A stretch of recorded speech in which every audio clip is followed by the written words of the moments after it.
سورہ بقرہ آیت نمبر 285۔ آپ حضرات کے پاس پیج نمبر ہے 16۔ اعوذ باللہ من الشیطان الرجیم، بسم اللہ الرحمن الرحیم۔ آمن الرسول بما انزل الیہ من ربہ والمؤمنون كل آمن بالله وملائكته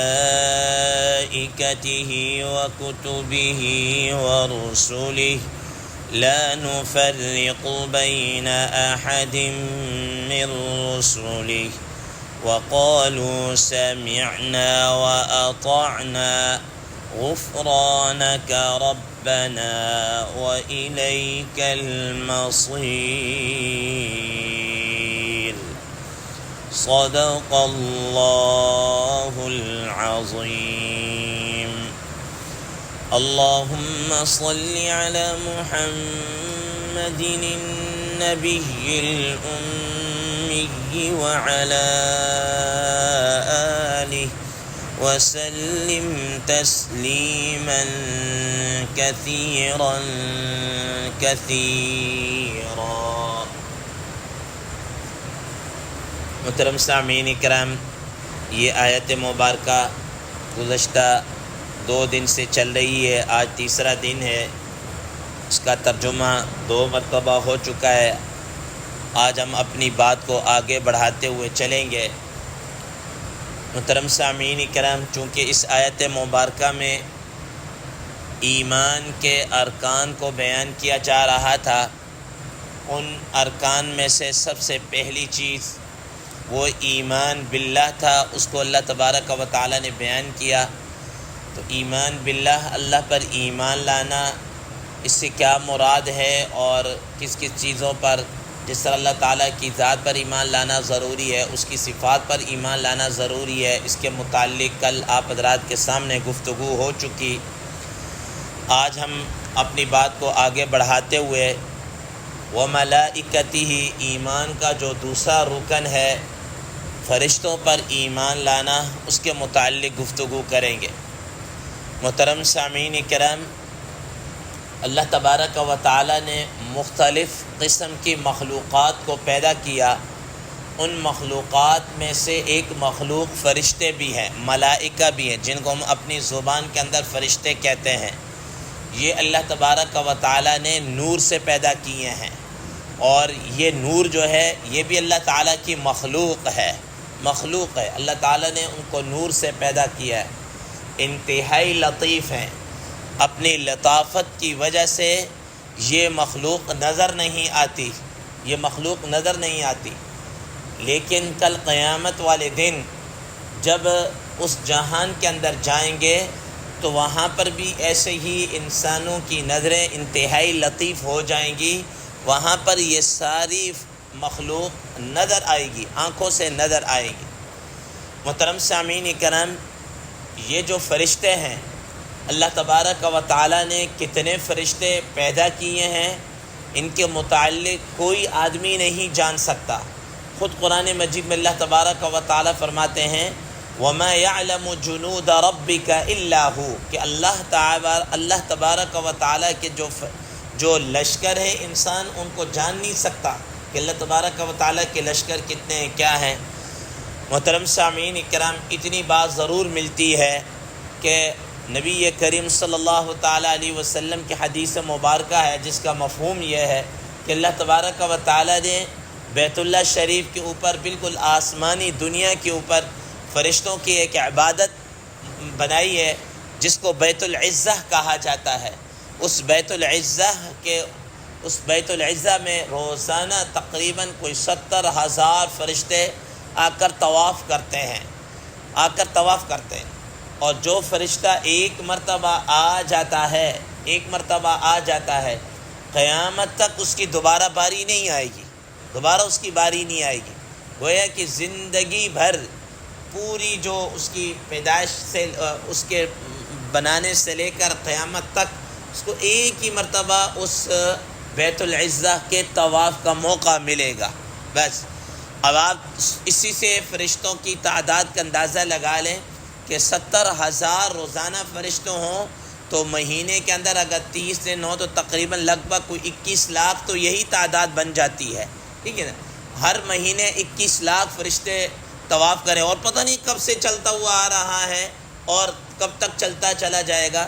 تو آپ اس کو مہینوں کے ساتھ ڈیوائڈ کرتے جائے تو ہماری کیلکولیشن جو ہے یہ جواب دے جائے گی، ہماری کیلکولیشن جواب دے جائے گی۔ اس لیے فرمایا کہ فرشتوں کی تعداد کا اللہ تبارک و تعالیٰ کے علاوہ کسی کو بھی علم نہیں ہے۔ ہاں، اللہ تبارک و تعالیٰ کے جو مشہور فرشتے ہیں جن کے نام احادیث مبارکہ کے اندر آتے ہیں، جو مشہور ہیں ہمارے ہاں، وہ 4 فرشتے مشہور ہیں۔ ان میں سے نمبر 1 سیدنا حضرت جبرائیل امین علیہ الصلاۃ ہے جو سید الملائکہ ہیں۔ دوسرے نمبر پر حضرت اسرافیل علیہ السلام ہیں۔ تیسرے نمبر پر حضرت میکائیل علیہ السلام ہیں۔ چوتھے نمبر پر حضرت اسرائیل علیہ السلام ہیں جن کو ملک الموت بھی کہا جاتا ہے۔ محترم سامعین اکرام، حضرت جبرائیل اور حضرت میکائیل علیہ السلام کا نام تو خود قرآن مجید کے اندر کیا ہے؟ مذکور ہے۔ قل من كان عدوا لجبريل من كان عدوا لله وملائكته ورسله وجبريل وميكال، ٹھیک ہے، اللہ تبارک و تعالیٰ نے ان کا نام کو ذکر کیا۔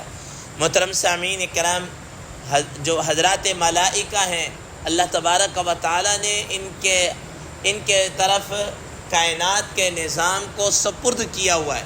مختلف فرشتوں کے ڈپارٹمنٹ ہیں جن کو مقرر کیا اللہ تبارک و تعالیٰ کے حکم سے، وہ ان چیزوں کو دیکھ رہے۔ بعض فرشتے ایسے ہیں جو حضرت میکائیل علیہ السلام کے ماتحت بارش برسانے کے اوپر اس کے اوپر اللہ تبارک و تعالیٰ کی طرف سے ان کی ڈیوٹی ہے۔ کچھ فرشتوں کا ڈپارٹمنٹ ایسے ہے جو حضرت اسرائیل علیہ السلام کے ساتھ کیا کہتے ہیں روح قبض کرنے کے لیے آتے ہیں۔ کچھ روزی کے اوپر کیا ہے متعین کردہ ہے، کچھ کس کے اوپر یہ کائنات کا نظام اللہ تبارک و تعالیٰ اپنے حکم سے ان کے سپرد کیا ہوا ہے، اور یہ اس کائنات کے نظام کو کیا ہے دیکھ رہے ہیں اللہ تعالیٰ کے حکم سے۔ جیسے اللہ تعالیٰ کا حکم ہوتا ہے ویسے اس کو کیا کر رہے ہیں؟ چلا رہے ہیں۔ ہر آدمی کے ساتھ خود کتنے فرشتے ہیں، کتنے ہیں؟ لہو معقبات من بین ایدیہم ومن خلفہم یحفظونہ من امر اللہ، فرشتوں کے ایک جماعت ہے جو اس کے آگے پیچھے دائیں بائیں اللہ تعالیٰ کے حکم سے ان کی کیا کر رہے ہوتے ہیں؟ نگرانی کر رہے ہوتے ہیں۔ تو محترم سامعین کرام، یہ جو فرشتے اللہ تبارک و تعالیٰ کی طرف سے جو ان کو ڈیوٹیاں دی گئی ہیں، خود قرآن مجید میں اللہ تبارک و تعالیٰ نے فرمایا لا یعصون اللہ ما امرہم، اللہ تعالیٰ کی نافرمانی نہیں کرتے وَيَفْعَلُونَ مَا يُؤْمَرُونَ، جس چیز کا حکم دیا جاتا ہے وہ کر گزرتے ہیں۔ چون چرا ان کے اندر نہیں ہے، ٹھیک ہے، چون چرا ان کے اندر نہیں ہے۔ اور یہ مخلوق ایسی ہے کہ نہ ان کے اندر میل فیمیل کا کوئی کانسیپٹ نہیں ہے کہ یہ جناب والا مرد ہیں، یہ عورتیں ہیں، یا کوئی ایسا نہیں ہے۔ اللہ تبارک و تعالیٰ نے ان کو جن سے کیا رکھا ہے؟ پاک رکھا ہے۔ ان کے اندر کسی قسم کے گناہ کا مادہ اللہ تعالیٰ نے نہیں رکھا، اللہ تعالیٰ نے نہیں رکھا۔ کھانے پینے کا خواہش اللہ تعالیٰ نے ان کے اندر نہیں رکھی، کھانے پینے کی خواہش اللہ تعالیٰ نے ان کے اندر نہیں رکھی۔ نہ یہ سوتے ہیں، نہ تھکتے ہیں، نہ کھاتے ہیں، نہ پیتے ہیں۔ اللہ تبارک و تعالیٰ نے ان کے اندر ایسا مادہ کیا ہے؟ ایسے مادے سے تخلیق کیا، اور یہ سب کام سر انجام دیے جا رہے ہیں۔ حدیث مبارکہ میں آتا ہے کہ اللہ تبارک و تعالیٰ کے بہت سارے فرشتے ایسے ہیں کہ کچھ کس رخ کے اندر اللہ کی عبادت کر رہے ہیں، کوئی قیام کے اندر عبادت کر رہے ہیں، کچھ سجدے کے اندر عبادت کر رہے ہیں، کچھ رکوع کے اندر، کچھ تحیات کی شکل میں۔ جس کو بھی اللہ تعالیٰ نے جس کام پر لگا دیا وہ اسی پر لگا ہوا ہے قیامت تک۔ وہ اسی جو سجدے میں قیامت تک اللہ تعالیٰ کے سجدے کے اندر تسبیحات پڑھتا چلا جا رہا ہے، ٹھیک ہے نا۔ اور اللہ تبارک و تعالیٰ نے ان کو جو وجود عطا کیا ہے، انسان اس کا تصور بھی نہیں کر سکتا، مولانا کیا کہتے ہیں، آخری پارے کی ایک تفسیر ہے، مولانا غازی احمد صاحب انہوں نے کتاب لکھی ہے درسی تفسیر کے نام سے، آخری 2 پاروں کی تفسیر لکھی ہے۔ اس میں انہوں نے سیدنا جبریل امین علیہ السلام کی جو صفات سورہ تکویر اذا الشمس کورت سورت کے اندر آتی ہیں، وہاں پر انہوں نے ایک واقعہ لکھا ہے کہ جب نبی کریم صلی اللہ تعالیٰ علیہ وسلم نے حضرت جبریل امین علیہ السلام سے دیکھنے کی خواہش کا اظہار کیا، کیا کہ میں دیکھنا آپ کو چاہتا ہوں. تو حضرت جبریل امین علیہ السلام عرض کیا اے اللہ کے حبیب آپ مجھے نہیں دیکھ پائیں گے، آپ مجھے نہیں دیکھ پائیں گے. لیکن نبی صلی اللہ علیہ وسلم کا اصرار بڑھا تو حضرت جبریل امین علیہ السلام نے کہا کہ آپ بتائیں میں کہاں آ جاؤں. کہا کہ غار حرا کے اندر. کہا کہ میں ادھر نہیں آ سکتا، فلاں جگہ کہا نہیں. کہا کہ فلاں مقام پہ آ جائے. کہا کہ میں کوشش کرتا ہوں کہ میں اس مقام پر اپنے آپ کو کیا کر سمیٹ سکوں. ٹھیک ہے نا. اب جب اس مقام پر اس کھلی فضا کے اندر جب حضرت جبریل امین علیہ السلام نے اپنا اصل وجود جب دکھایا تو نبی کریم صلی اللہ تعالی علیہ وسلم اس کو دیکھنے کی تاب نہ لا سکے اور بے ہوش ہو گئے. حضرت جبریل امین علیہ السلام دوبارہ اپنی واپس حیات کے اندر آئے اور ان کو اپنے سینے سے لگایا اور ان کو نبی صلی اللہ علیہ وسلم کو ہوش آئی تو کہا کہ اے اللہ کے حبیب صلی اللہ علیہ وسلم میں نے آپ سے کہا تھا کہ آپ مجھے دیکھنے کی طاقت نہیں رکھ سکیں گے، ابھی تو آپ نے مجھے دیکھا ہے. ابھی انہوں نے یہ بات یہ لکھی جو میں سنانے کا مقصد ہے کہ آپ نے ابھی تک میکائیل علیہ السلام کو نہیں دیکھا کہ ان کا وجود اتنا بڑا ہے کہ ان کے کندھے آپ یہ سمجھے عرش الہی کے ساتھ لگے ہوئے ہیں اور ان کے پاؤں ساتویں زمین کے تہ تک ہیں. ٹھیک ہے، ساتویں زمین کے تہ تک ہے. اللہ تعالیٰ نے اتنا ان کو کیا ہے وجود دے رکھا ہے، آپ نے ابھی ان کو نہیں دیکھا. یعنی آپ اسی سے اندازہ لگا لیے کتنا بڑا وجود ہے. یہ تو خود حدیث مبارکہ میں آتا ہے نا. نبی صلی اللہ تعالیٰ علیہ وسلم کی حدیث مبارکہ ہے کہ حضرت جبریل امین علیہ السلام کے کتنے ہیں؟ 600 پر ہیں. وہ 2 پر کھول دیں تو مشرق اور مغرب کو کیا ہے ڈھانپ کر رکھ دیں. ٹھیک ہے نا، مشرق اور مغرب کو کیا ہے ڈھانپ کر رکھ دیں. یہ اللہ تبارک و تعالیٰ کی ایسی مخلوق ہے کہ انسان اس کا تصور نہیں کر سکتا. اس لیے ہمیں وملائکتی ان کے اوپر کیا ہے ایمان لے کر آنا ہے.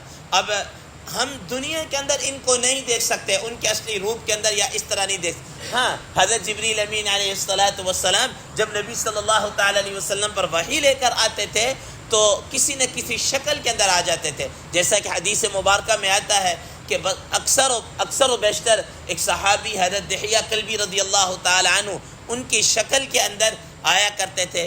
اور آپ حضرات نے وہ حدیث جبرائیل بڑی مشہور ہے، آپ حضرات نے سن رکھی ہے کہ حضرت جبریل امین علیہ السلام اس روپ کے اندر آئے جیسے کوئی اجنبی مسافر ہوتا ہے، اس روپ کے اندر آئے. ٹھیک، تو یہ حضرت جبریل امین علیہ السلام اپنی اوریجنل شکل کے اندر تو نہیں، لیکن یہ کسی نہ کسی شکل کے اندر آ کر نبی صلی اللہ تعالیٰ علیہ وسلم پر اللہ تعالیٰ کی وحی اور پیغام کیا ہے دے جایا کرتے تھے. تو محترم سامعین کرام، یہ جو حضرات ملائکہ ہیں یہ اللہ تبارک و تعالیٰ کی کیا ہے مخلوق ہے. اور کیا کہتے ہیں اپنا اللہ تبارک و تعالیٰ کی طرف سے جو ان کی ڈیوٹیاں اللہ تعالیٰ نے سپرد کر رکھی ہیں وہ اسی کو کیا ہے سر انجام دیتے چلے جائیں. اور ان سب کے جو ان کے ہیڈ ہیں، جس کو آپ کہتے ہیں نا ہیڈ آف ڈپارٹمنٹ، بلکہ سب کے ہیڈ جو ہیں وہ سید الملائکہ سیدنا جبریل امین علیہ السلام ہیں، جن کے ذمہ اللہ تبارک و تعالیٰ نے وحی کا سلسلہ سارا انہی کے ذمہ لگایا کہ وہ حضرات انبیاء علیہ السلام کی طرف اللہ تعالیٰ کے پیغامات اور وحی کو لے کر جاتے رہے. قرآن مجید 30واں پارہ سورہ تکویر کے اندر اللہ تبارک و تعالیٰ نے ان کی صفات کو کیا کیا ہے بیان کیا ہے. انہ لقول رسول کریم، یہ اللہ تعالیٰ کی طرف سے بھیجے ہوئے معزز فرشتے ہیں. انہ لقول رسول کریم ذی قوت عند ذی العرش مکین مطاع ثم امین. ٹھیک ہے نا، کہ وہ طاقت والے ہیں اور وہ اطاعت کیے گئے ہوئے امانت دار ہیں. یہ اللہ تبارک و تعالیٰ نے ان کی کیا کیا ہے صفات کو بیان کیا ہے. تو دوسرا ایمان کا جو رکن ہے وہ کیا ہے، وہ ملائکتی اللہ تعالیٰ کے ان فرشتوں پر کیا ہے ایمان لے کر آنا. محترم سامعین اکرام، آگے وہ کتبی و رسولی انشاءاللہ پھر اس کو بیان کیا جائے گا. اللہ تبارک و تعالیٰ سے دعا ہے اللہ تبارک و تعالیٰ ہمیں اس پر عمل کرنے کی توفیق عطا فرمائے، ان چیزوں پر ایمان لانے کی توفیق عطا فرمائے. وآخر دعوانا ان الحمد للہ رب العالمین.